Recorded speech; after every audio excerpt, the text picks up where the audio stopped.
জাহাঙ্গীরনগর বিশ্ববিদ্যালয়ের এক শিক্ষার্থীকে ধর্ষণের চেষ্টার অভিযোগ উঠেছে। বিস্তারিত থাকছে বাবুল আহমেদের প্রতিবেদনে। ক্যাম্পাসের পরিত্যক্ত ফজিলাতুন্নেসা হল সংলগ্ন চারুকলা এলাকার জঙ্গলে বহিরাগত অজ্ঞাত এক যুবক 51 ব্যাচের এক শিক্ষার্থীকে ধর্ষণের চেষ্টা করেন। সিসিটিভির ফুটেজে দেখা যায় অজ্ঞাত যুবক ঘটনাস্থল হতে পালিয়ে যায়। শিক্ষার্থীরা জানায়, মাইক্রোবায়োলজি বিভাগের 47 ব্যাচের শিক্ষার্থী জাহিদ হাসান ও তার বন্ধুরা রাত 12টার সময় মোটরসাইকেল যোগে ফজিলাতুন্নেসা হল সংলগ্ন এলাকা অতিক্রম করার সময় জঙ্গলে উক্ত শিক্ষার্থী চিৎকার করছে। এ সময় নারী শিক্ষার্থীকে আতঙ্কিত অবস্থায় খালি পায়ে ও শরীরে মাটি ধুলাবালি লাগা অবস্থায় জঙ্গল হতে বেরিয়ে আসতে দেখেন। মেয়েটি জাহিদ হাসান ও তার বন্ধুদের জানায় যে বহিরাগত কেউ তাকে জোরপূর্বক টেনে জঙ্গলের দিকে নিয়ে ধর্ষণের চেষ্টা করে। ধস্তাধস্তির সময় জোরে চিৎকার করলে বহিরাগত যুবক তাকে ছেড়ে দিয়ে দ্রুত ঘটনাস্থল ত্যাগ করে। বিশ্ববিদ্যালয়ের প্রক্টরিয়াল টিম ও সিকিউরিটি টিমের সদস্যরা মেয়েটিকে ঘটনাস্থল হতে উদ্ধার করে বিশ্ববিদ্যালয়ের মেডিকেল সেন্টারে পাঠায় এবং গভীর রাত পর্যন্ত সিসিটিভি ফুটেজ বিশ্লেষণ করে অপরাধীকে শনাক্ত করে।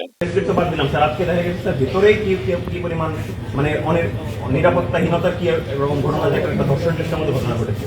তো বিশ্ববিদ্যালয় প্রশাসনকে এতবার করে আমরা এটাকে বারবার সামনে আনার পরও কেন এই দিনের জন্য অপেক্ষা করছিল বিশ্ববিদ্যালয় প্রশাসন যে তার কোনো প্রকার অ্যাটেম্প নেওয়া হলো না, না জনবল সংকট, না নিরাপত্তা ব্যবস্থাকে ঢেলে সাজানো।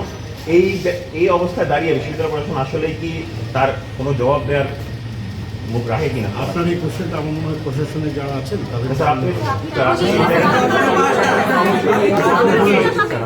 ডক্টরের কাজ হচ্ছে স্টুডেন্টদেরকে হেল্প করা, সেবা করা, স্টুডেন্টদের হেল্প করা।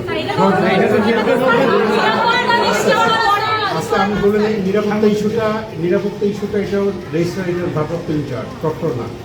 ডক্টর বিশ্ববিদ্যালয়ের শিক্ষার্থী সংশ্লিষ্ট যে ইস্যুগুলো আছে সেখানে শিক্ষার্থীদের হেল্প করা ডক্টরের দায়িত্ব। আপনারা যে প্রশ্নটা করেছেন, আপনারা মাননীয় উপাচার্য কথা বলেছেন, উনি কি অভিমত ব্যক্ত করেছেন? উনি কি উদ্বেগ ব্যক্ত করেছেন? স্যার যেটা বলেছেন যে আমাদেরকে যে ঘটনাটি ঘটেছে এই ঘটনার জন্য সর্বোচ্চ যে শাস্তি এবং যিনি ঘটনা ঘটিয়েছে তাকে ধরার জন্য যা যা প্রয়োজন সেটা ঘটিয়েছে। আবার স্যারকে জিজ্ঞেস করুন।